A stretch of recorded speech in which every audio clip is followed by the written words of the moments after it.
Assalamualaikum warahmatullahi wabarakatuh.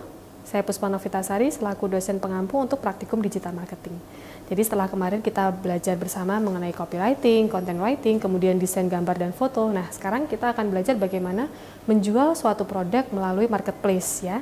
Istilah marketplace ini memang kadang sering disamakan dengan e-commerce, padahal ini istilahnya berbeda.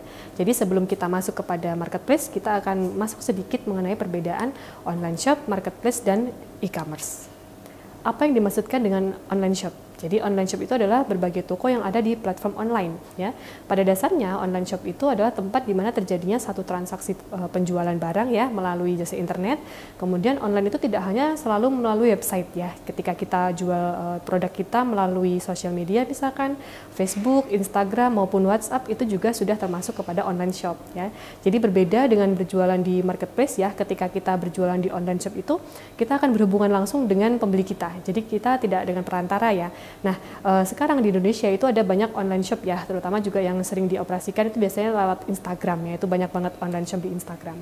Nah, untuk melakukan pemesanan biasanya kita diarahkan lagi melalui aplikasi tertentu, misalkan melalui WhatsApp ataupun melalui Line ya, atau melalui Telegram. Jadi kalau misalkan kita punya sebuah produk misalkan, kemudian ada yang mau membeli produk kita, bisa kita arahkan melalui WhatsApp tadi ya. Kemudian kalau misalkan kita punya reseller ya, kita bisa bikin satu grup tertentu ya. Kalau misalkan grupnya itu untuk beberapa orang, kita bisa pakai WhatsApp. Tapi kalau misalkan reseller kita sudah banyak, kita bisa pakai Telegram. Nah, jadi ketika kita melakukan pemasaran itu tadi ya, pemasarannya langsung di grup tersebut, maka akan langsung kena gitu ke reseller-reseller kita. Jadi ketika mereka nggak sempat buka Instagram, katakan mereka sempat buka WhatsApp grup kita, jadi pesan yang akan kita berikan itu bisa langsung terbaca untuk mereka. Nah, itu tadi online shop ya. Jadi kalau misalkan di WhatsApp, kemudian jualan di Instagram juga bisa, ataupun misalkan jualan di Facebook juga bisa. Seperti ini ya. Ini contohnya ada galeri kebaya, dia jualannya melalui Facebook. Jadi dia bikin halaman tersendiri ya, halaman tersendiri di Facebook, dia jual produk dia. Jadi di situ dia tampilkan foto katalognya, kemudian dia tampilkan juga lokasinya di mana, kemudian dia tampilkan juga foto-foto produknya dia ya, sekaligus dengan testimoni-testimoni yang sudah beli di Facebooknya dia itu. Kemudian ada juga ini yang di Instagram ya, ini elyf.official, ini followernya dia udah 1,2 juta ya. Dia juga punya Instagram shopping di situ. Jadi dia betul-betul lengkap ya, konten yang dia berikan di Instagramnya. Jadi dia tampilkan foto produk katalognya, kemudian dengan desain yang bagus, kemudian modelnya juga memang yang sesuai dengan target pasar yang dia tuju. Ya, di situ juga dia buat Instagram shopping. Nah, jadi ini adalah salah satu bentuk online shop juga melalui media sosial Instagram.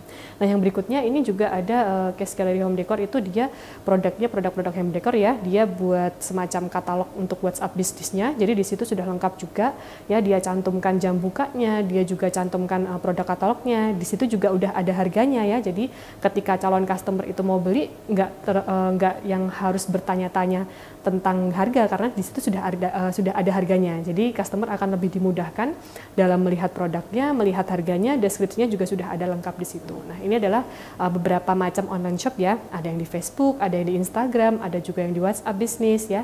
Nanti ada juga yang di Telegram, itu juga banyak ya. Kemudian ada juga yang di Line ya. Ini hanya sebagian aja contoh mengenai online shop. Nah, yang berikutnya nih di marketplace ya. Kita sudah masuk ke marketplace. Jadi kalau di online shop tadi kita berhadapan langsung dengan pembeli.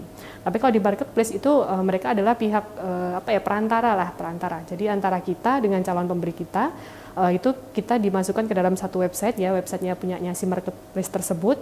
Jadi kita jualan pun kita pakai lapaknya mereka gitu kan ya. Kita bisa upload barang di situ, kemudian kita juga bisa upload video produk di situ ya. Ketika nanti ada yang beli, kemudian nanti bisa beli di kita, tapi tetap melalui media marketplace tadi. Nah, biasanya kalau di marketplace itu memang sedikit berbeda ya dengan online shop. Kalau di online shop itu kan nggak ada biaya administrasi. Kalau di marketplace itu ada ya. Untuk beberapa marketplace itu berbeda-beda. Kalau di Tokopedia itu tergantung dari kategorinya dia ya. Kalau dia Power Merchant berapa, kalau Power Merchant Pro itu berapa. Jadi berbeda. Kalau ini di Shopee juga sama. Jadi di Shopee itu tergantung dia penjual biasa atau non-star seller. Kalau star seller nanti administrasinya beda lagi ya, tapi kalau star seller sama star plus dia sama administrasinya. Jadi memang ketika kita jualan di marketplace ya ada sedikit ya kelemahan ya, karena kita harus membayar sejumlah administrasi dan itu biasanya berapa persen dari omset yang kita dapatkan gitu. Jadi setiap ada barang yang dibeli ya, itu nanti penerimaan yang kita terima atau penghasilan yang kita terima langsung dipotong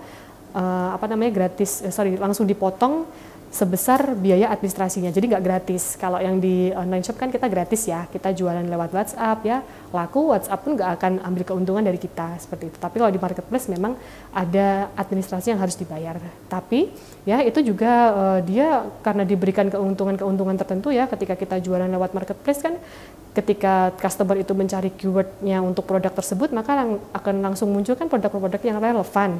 Jadi akan diuntungkannya di situ. Jadi kita tidak perlu mencari-carilah target pasar ibaratnya begitu. Oke. Nah, yang berikutnya marketplace itu ada banyak ya, ada Tokopedia, ada Shopee, ada Bukalapak, ada Blibli.com ya, ada Lazada juga. Nah, yang berikutnya nih e-commerce. Ini kadang sering disamaartikan, padahal dua hal ini berbeda ya, marketplace dan e-commerce. Jadi kalau marketplace itu dia memang isinya itu berbagai macam seller ya, dia punya akun masing-masing. Tapi kalau e-commerce itu dia produk yang dijual ya dikelola oleh e-commerce tersebut ya, semacam Zalora, kemudian ada juga misalkan Sorabel ya, itu juga dia e-commerce. Jadi dia jual produk-produknya dia sendiri. Kemudian Hitchup ya.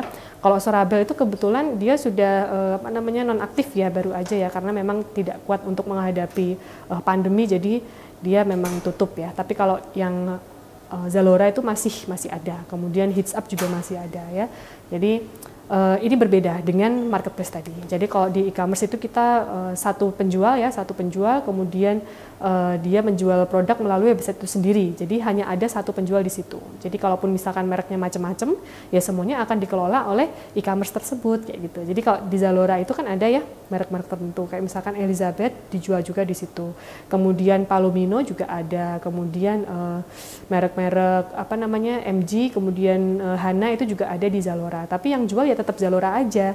Jadi Zalora itu tidak membuka akun-akun untuk Palomino bisa dijual di situ. Kemudian akunnya misalkan MG mau buka di situ dia bikin akun sendiri, tidak seperti itu. Jadi pengelolanya tetap si Zalora aja. Jadi itu sedikit perbedaan e-commerce dan marketplace ya. Jadi ini dua hal yang berbeda. Nah, kalau kita buat ke dalam satu tabel secara keseluruhan ya, ini kita bisa bandingkan perbedaan dari ketiga jenis media penjualan tadi. Ada online shop, ada marketplace, dan ada e-commerce ya. Dari sisi jenis produknya, kalau online shop ya kita jual sendiri ya, kita jual sendiri, kemudian medianya juga bisa kita tentukan sendiri. Mau pakai Facebook, mau pakai Instagram, atau kita mau pakai Twitter ya, atau kita mau pakai TikTok ya. Sekarang kan banyak nih jualan online pakainya TikTok ya, dan kalau misalkan bisa FYP viral ya, produk kita akan langsung peningkatan penjualnya lumayan drastis ya. Kalau teman-teman pernah tahu ya yang Basreng itu ya, itu dia usaha rumahan ya, tadinya cuman cuma coba-coba, ternyata justru malah jadi usaha keluarga gitu, karena itu tadi postingannya yang pertama kali di TikTok ternyata FYP gitu kan, viral lah dia akhirnya. Nah jadi sampai sekarang baru 7 bulan berjalan aja udah luar biasa, omsetnya katanya bisa ratusan juta seperti itu. Itu ada beberapa media penjualan lah melalui online shop ya. Kalau teman-teman mau jualan misalkan nggak harus lewat Instagram aja kok, bisa yang lainnya juga ya, kayak tadi di TikTok ya, kemudian bisa di Facebook juga. Jadi media penjualan untuk online shop ini banyak. Kemudian marketplace ya, marketplace itu dia mewadahi banyak produk dari banyak penjual ya. Jadi produknya banyak, penjualnya pun juga banyak. Jadi penjual A, B, C, D, E sampai banyak banget, itu mereka bisa saja dengan bebas berjualan di toko tersebut ya, atau di marketplace tersebut. Nah kemudian kalau misalkan produknya itu juga bermacam-macam ya, jadi produk yang dihasilkan atau dijual tidak hanya fashion ya, kemudian tidak hanya makanan, tapi semuanya juga dijual di situ, misalkan otomotif ya, kemudian ada juga nanti misalkan produk dekorasi rumahan seperti tadi, kemudian produk elektronik seperti itu. Nah kalau e-commerce itu hanya menjual brand pribadi, jadi misalkan kalau yang tadi ya Zalora ya, Zalora itu ya jualan produknya produk-produk yang memang sudah ditentukan oleh Zalora sendiri, misalkan produknya Palomino, kemudian tadi produknya Elizabeth ya. Jadi hanya ada satu pengelola di situ, tapi produknya juga bisa bermacam-macam. Dan biasanya untuk satu kategori tertentu. Jadi kalau misalkan di Zalora itu kan fokusnya ke fashion ya, jadi produk-produknya ya memang khusus produk fashion. Kemudian kalaupun ada yang selain baju itu pun ya sepatu, tas ya, jam ya, itu kan masih produk fashion juga. Nah, yang berikutnya kita lihat perbedaannya dari media komunikasinya. Kalau misalkan untuk yang online shop ya, media komunikasinya biasanya berupa sosial media. Misalkan kalau kita ketemu calon customer dari Instagram ya, kemudian kita arahkan untuk chat melalui WA ya, kemudian kita bisa melakukan komunikasi secara langsung melalui WA tersebut. Tapi kalau di marketplace ya, marketplace ini dia sudah menyediakan fitur khusus ya, fitur chat. Nah, di fitur chat ini biasanya si marketplace itu ya, itu akan menjadi penghubung antara kita dengan calon customer. Sehingga apapun yang kita sampaikan untuk calon customer tadi, marketplace itu akan merekam dan akan tahu. Jadi misalkan nih ya, ketika kita membuat sebuah percakapan untuk mengarahkan pembeli untuk berjualan di marketplace, misalkan kita kasih nomor WA gitu ya, kita kasih nomor WA, maka nanti marketplace itu kan sudah kasih notifikasi ya, untuk tidak boleh memberikan nomor WA, karena nanti kalau misalkan dikasih nomor WA, nanti akan di penalti akun kita seperti itu.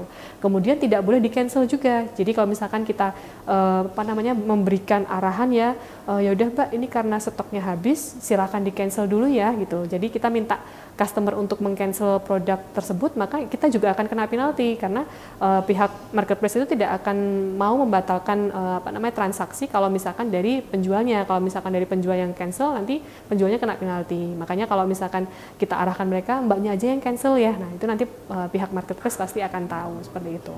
Nah, kemudian kalau di e-commerce fitur pesannya ini juga disediakan oleh pemilik e-commerce sendiri. Jadi ketika kita mau beli produk tersebut, ya kita chatnya ke pihak e-commerce tersebut ya. Jadi karena yang jual adalah satu orang tertentu ya. Jadi satu lembaga e-commerce itu sendiri, maka ya kita chatnya langsung ke e-commerce tersebut. Berbeda ketika di marketplace ya, kita chatnya ke penjualnya ya.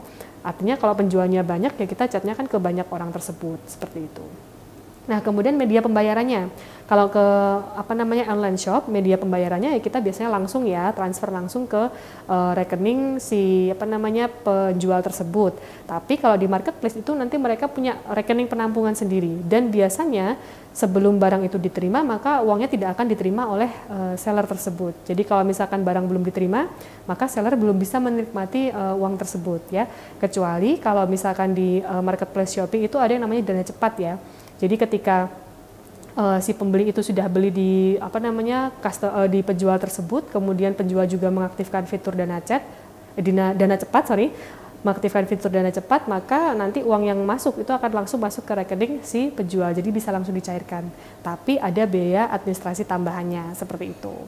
Nah, kalau di e-commerce itu transfernya juga melalui rekening si e-commerce tersebut ya, bisa melalui proses pembayaran tertentu, misalkan transfer bank ya, itu pun semuanya atas nama PT e-commerce tersebut. Jadi tetap satu pintu lah ya, seperti itu.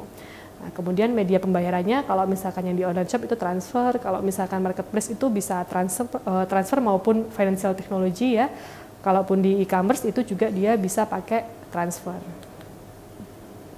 Nah, mana yang paling tepat untuk menentukan media penjualan kita? Kira-kira kalau saya mau jual, mau pakai media online shop dulu, atau marketplace dulu, ataukah mungkin saya mau bikin e-commerce sendiri nih? Kira-kira seperti itu ya pertanyaannya. Nah, makanya untuk menjawab pertanyaan tersebut, ini ada beberapa hal yang perlu dipertimbangkan ya. Yang pertama adalah faktor teknis dan biaya ya, faktor teknis dan biaya. Kalau misalkan kita pakai marketplace ya, itu kita tidak perlu mengeluarkan uang lebih ya untuk membuat sebuah website, karena kita hanya tinggal membuat akun aja. Kita bikin akun, kemudian kita jualan ya juga melalui marketplace tersebut. Kemudian kalau online shop juga nggak ada biaya ya, karena ketika kita menggunakan jasa Instagram untuk bisa upload produk kita, Instagram pun juga tidak menarik bayaran tertentu ya. Kalaupun marketplace itu diambilnya bayarannya berdasarkan biaya administrasi setelah produk tersebut bisa laku dibeli oleh calon customer ya. Tapi kalau di e-commerce ya kita kan mengelola website sendiri nih. Jadi kita kelola websitenya ya, otomatis kan biaya yang kita yang akan kita keluarkan kan akan lebih besar dibandingkan online shop maupun marketplace tadi. Nah, seperti itu ya. Kemudian efektivitas biaya ya, kalau misalkan di e-commerce tadi ya memang cukup besar ya biayanya karena kan kita mengelola sendiri ya. Kita mengelola sendiri websitenya, kemudian kita juga punya staff-staff tertentu untuk bisa mengisi di bagian-bagian tertentu ya. Jadi kalau kita mau pemasaran ataupun marketing ya kita harus cari orang yang betul-betul bisa paham untuk marketing gitu ya, terutama untuk e-commerce tersebut ya. Tapi kalau di marketplace kan misalkan kita mau kerja sendiri ya, misalkan saya nggak mau pakai jasa marketing, saya bisa kok ngedesain sendiri. Nah itu kan teman-teman bisa langsung upload barangnya di marketplace itu aja begitu. Jadi efektivitas biayanya perlu dipertimbangkan juga. Kemudian branding dan reputasi ya, kalau misalkan itu tergantung dari barang yang kita jual ya. Kalau misalkan di marketplace itu maupun di media sosial itu bisa saja lebih bermanfaat ya. Misalkan kalau kita jual baterai ya, kemudian kita jual baterai di marketplace, kebetulan calon customer kita juga lagi cari baterai, dia searching barangnya maka akan langsung muncul barang tersebut. Nah maka branding kita kan akan langsung terlihat di situ. Tapi kalau yang di e-commerce ya, di e-commerce itu karena dia punya website sendiri ya, jadi dia ngurusin sendiri gitu kan. Dia ngurusin sendiri dan dia bertanggung jawab penuh atas kepuasan dari customer tersebut. Nah, marketing dan trafficnya ya, kalau misalkan untuk marketplace ya trafficnya ya ke marketplace tersebut. Tapi kalau misalkan untuk e-commerce kan trafficnya ya memang belum tentu dilihat oleh banyak orang ya, karena ketika kita mau jualan produk untuk e-commerce tersebut ya, berarti ya kita harus memperkenalkan dulu nih produk e-commerce kita kepada khalayak ramai gitu. Beda kalau di marketplace ya, di marketplace misalkan brand kita belum terkenal pun, misalkan kita upload produk di marketplace tersebut bisa akan langsung muncul gitu kan, kalau misalkan kita muncul di filter pencarian dari menu yang ditampilkan di akun marketplace tersebut. Nah, ini ada beberapa fitur-fitur yang tersedia di menu Seller Center Marketplace ya. Jadi kita pakai menunya menu Seller Center karena ketika di Marketplace Orange ya, si Shopee ini, ketika kita buat akun toko ya, ada beberapa menu-menu yang tidak bisa ditampilkan ketika kita pakai versi mobile-nya. Jadi kita pakai versi websitenya ya. Teman-teman bisa buka melalui http seller.shopee.co.id. Jadi di sini nanti teman-teman tinggal membuat sebuah akun ya. Akunnya di sini adalah akun biasa sebenarnya. Akun biasa tidak harus langsung akun penjual ya kalau di Shopee ini. Jadi akunnya ya akun biasa, teman-teman nanti membuatnya berdasarkan username ya. Username bisa diisi di bagian depan, nanti ini dibuat dulu menu daftarnya diklik ya. Kemudian nanti teman-teman tinggal memasukkan alamat email dan nomor handphone ya. Nanti kalau misalkan sudah, teman-teman akan diminta untuk memasukkan data-data tertentu seperti KTP, kemudian alamat ya.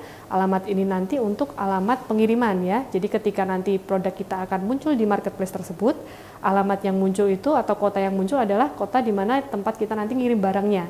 Misalkan kalau dari Solo ya, teman-teman ngisi alamatnya Solo karena nanti teman-teman berarti kan ngirim barangnya dari Solo, seperti itu. Nah ini kalau di Tokopedia teman-teman bisa pakai akunnya accounts.tokopedia.com ini ya, nanti bisa searching aja di Google seller Tokopedia, nanti akan muncul di situ. Kemudian sama, klik daftar, kemudian masukkan data-data yang dibutuhkan, nah nanti akunnya otomatis akan langsung aktif ya jika memang sudah selesai melalui proses tahapan registrasi tersebut. Nah, yang kedua ya, jadi kalau kita mau jualan di marketplace ya, teman-teman itu harus membangun reputasi yang baik untuk tokonya ya. Jadi jadilah toko Star atau Star Plus ya. Kemudian kalau di Tokopedia teman-teman jadi akun Power Merchant atau Power Merchant Pro, karena ketika kita jadi akun Star Seller maupun akun Power Merchant ya, itu ada beberapa fitur-fitur yang mungkin tidak akan didapatkan oleh penjual selain Star Seller maupun Power Merchant tadi.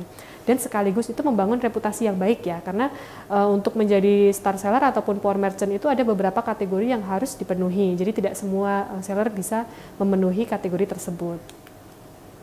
Ya, untuk yang menu di Seller Center Shopee, jadi ada menu pesanan saya ya, itu nanti di situ akan menampilkan seberapa banyak pesanan yang teman-teman dapatkan baik di hari itu, di akumulatif seminggu maupun akumulatif sebulan. Kemudian di pengiriman ya, pengiriman itu produk-produk apa saja yang sedang dalam proses pengiriman, entah itu masih dikemas statusnya, entah itu sudah dikirim, entah itu yang sudah selesai maupun yang dibatalkan ya. Kemudian teman-teman juga bisa upload produk melalui menu Seller Center ini ya. Jadi Kalau misalkan upload produk bisa dari versi mobilenya atau bisa dari website juga. Tapi kalau untuk upload produk mungkin lebih mudahnya memang kita pakai versi mobile ya, karena isiannya tuh lebih ringkes gitu. Tapi kalau misalkan teman-teman mau pakai versi webnya nggak apa-apa ya. Kemudian ada versi yang tidak dimunculkan di mobile ya, yaitu semacam promo produk untuk yang hadiah gratis ya, itu tidak bisa muncul di versi mobile. Jadi kalau di versi mobile itu promo yang muncul itu ya hanya sekedar voucher toko, kemudian voucher ikut di toko ya, kemudian diskon tambahan dan voucher tambahan. Tapi kalau untuk hadiah gratis itu di versi mobilenya nggak muncul ya. Teman-teman kalau mau bikin promo hadiah gratis, pakainya melalui websitenya Seller Center ini. Nah, ini nanti juga akan terlihat nih trafficnya teman-teman ini dalam sehari itu berapa sih akun yang masuk ke tokonya teman-teman ini, kira-kira seberapa derasnya sih aliran traffic di tokonya teman-teman gitu kan. Kemudian dikonversikan juga, ada tingkat konversinya ya, dari jumlah kunjungan dan jumlah pembeli itu kira-kira berapa persen sih yang melihat-lihat kemudian akhirnya beli, seperti itu ya. Nah, kalau yang sebelahnya ini punyanya Tokopedia ya, jadi tampilannya kalau yang di Tokopedia itu untuk versi mobilnya dia sudah bagus ya, jadi memang cukup lengkap. Cuman kalau di versinya Tokopedia itu variasinya memang tidak selengkap Shopee ya. Jadi kalau di Shopee itu kita bisa upload satu produk itu bisa sampai 40 variasi. Tapi kalau di Tokopedia itu hanya 10 variasi. Nah, ini agak sulit ya untuk kita yang punya variasinya banyak di satu produk tertentu ya. Sehingga untuk mengumpulkannya jadi satu link itu memang agak susah kalau Tokopedia.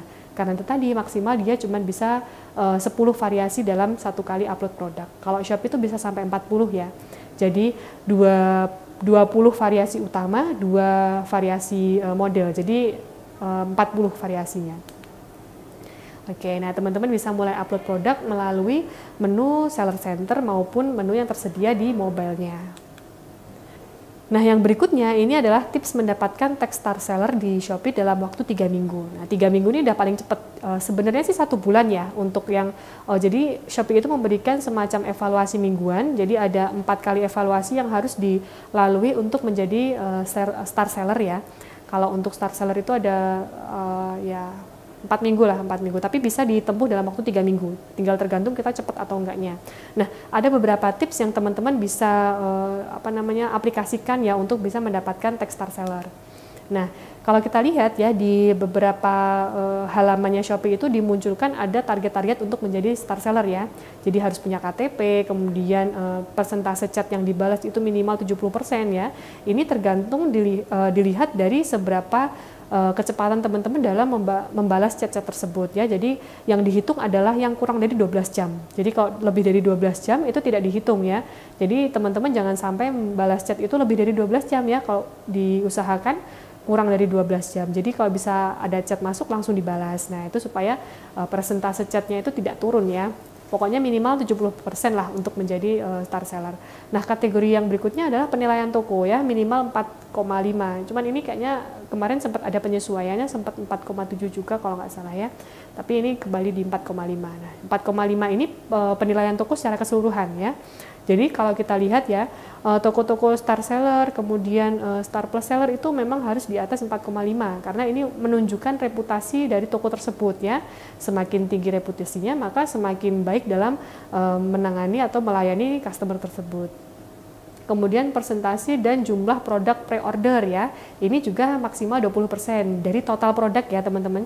Jadi kalau kita misalkan punya 10 produk yang ditayangkan dalam marketplace tersebut ya, maksimal hanya boleh ada 2 produk yang pre-order seperti itu. Jadi 20% lah dari total produk. Kalau misalkan produknya ada 100 ya, berarti 20 produk bolehlah itu pre-order seperti itu. Ini produk ya, bukan jumlah produknya, tapi misalkan kita punya jualan sepatu ya, sepatu, baju sama tas kan berarti ada 3 produk nih. Jadi masing-masing itu dihitung 1 seperti itu.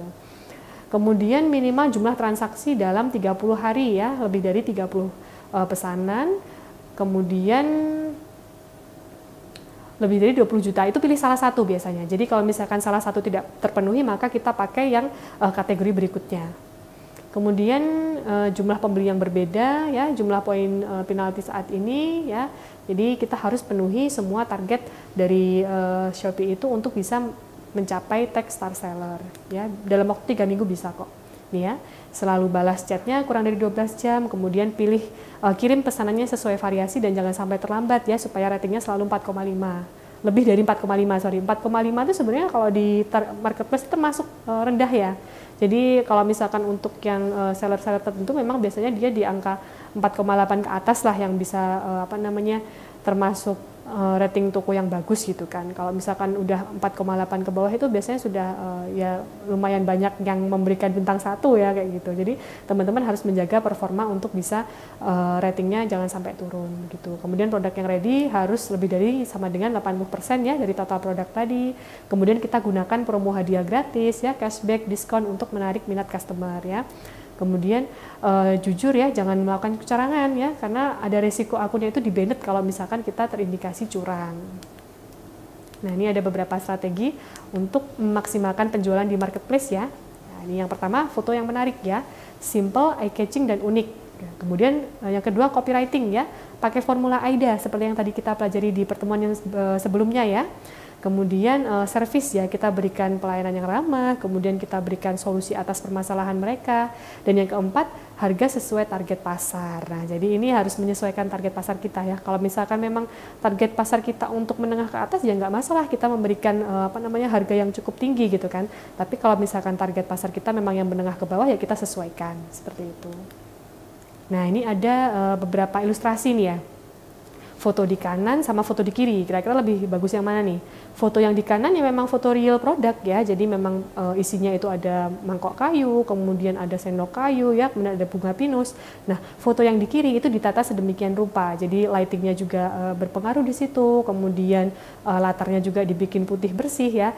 Nah, jadi akan terlihat nih, dua foto yang sebenarnya isinya sama ya, tapi bisa menghasilkan tampilan yang berbeda. Nah, jadi di sini teman-teman harus bisa menampilkan foto yang eye-catching dan unik. Karena ketika kita jualan online yang pertama dilihat ya konten visualnya ya, seperti apa gambarnya, seperti apa bentukannya, kan seperti itu.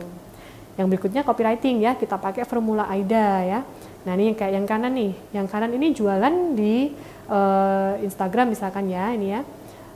Ada meja lipat ukuran sekian, bahan kayu jati sekian. Nah, kemudian yang berikutnya ini ada jualan chopper tadi ya, kemudian kita pakai formula AIDA di situ. Nah, akan terlihat nih, yang satunya itu ya jualan sekedar jualan ya, hanya memberikan deskripsi dan lain sebagainya, tapi tidak memberikan ini manfaatnya apa, kemudian dia tidak mengikuti kaidah AIDA tadi.